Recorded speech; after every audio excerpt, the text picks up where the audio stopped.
Rusty towed a very grumpy Sir Handel to the sheds one afternoon.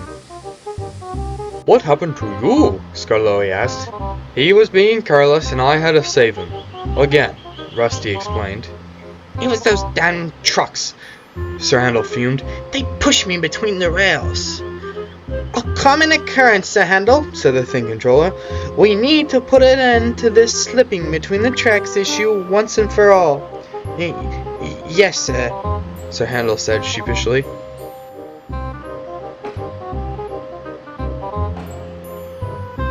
A few days later, Sir Handel returned to the railway with new, broad wheels.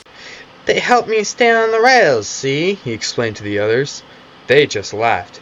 "You're just like a steamroller," Duncan teased. "Oh, the rolling pin," smirked Peter Sam. "Gonna roll us some biscuits?" "Y'all just jealous," Sir Handel flounced. "My wheels are special, just like Peter Sam's funnel. Now I can go faster than any of you." "You know what, Sir Handel," Skarloey said with a wink at Peter Sam. "With those new wheels, you're just the engine to take on George." "Who's George?" George was a steamroller who had arrived to repair a section of road between the first and second stations while Sir Handel had been in the works. He had a bad attitude, and as he worked, he chuntered, "Railways are no good. Turn 'em into roads. Rip 'em up. Turn 'em into roads." "I'll soon handle his nonsense."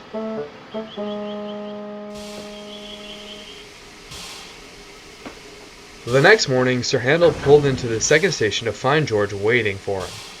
"So you're Sir Handel, I suppose. And you, I suppose, are George. Yes, I've heard of you." "And I've heard of you. You swank around with your steamroller wheels pretending you're as good as me." "Actually, I'm better. Goodbye." And Sir Handel chortled away, leaving George fuming.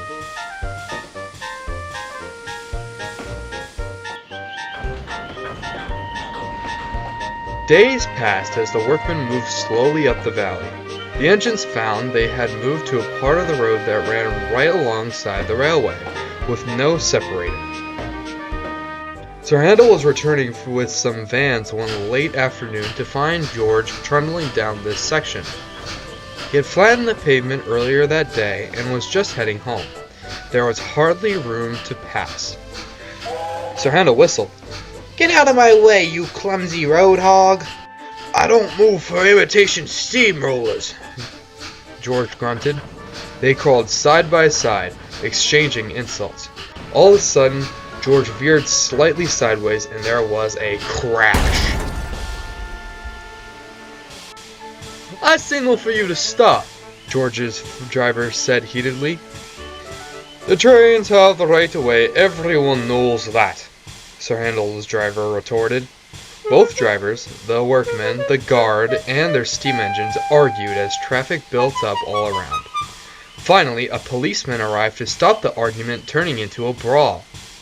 Everyone set about making things right. The workmen derailed the van. The two engines hadn't been going as fast as their tempers, and there was little damage. Sir Handel was able to pull away cautiously. The next day, the workmen put up a fence between the road and the railway and left, taking George with them. This was of course because they had finished their work, but this didn't stop Sir Handel. "I told you I'd sort George out," Sir Handel bragged that night.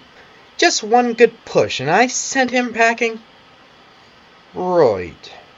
You know, steamrollers are such simple creatures, and Sir Handel droned on and on. "Oh dear, he's even worse than ever now." "I'm sorry my plan didn't work." "Never mind, Skarloey. Here comes the thing controller. These boys have asked to look at our engines. Look sharp, gentlemen." A group of schoolboys chattered excitedly, and the drivers showed them the different engines. When they got to Sir Handel, one of them pointed. "I told you, Johnny, it was Sir Handel who dealt with the steamroller last night." "Oh, yeah, Fred, but the steamroller nearly beat him." "Oh, I do say." But no one heard what Sir Handel had to say. They had all burst out laughing.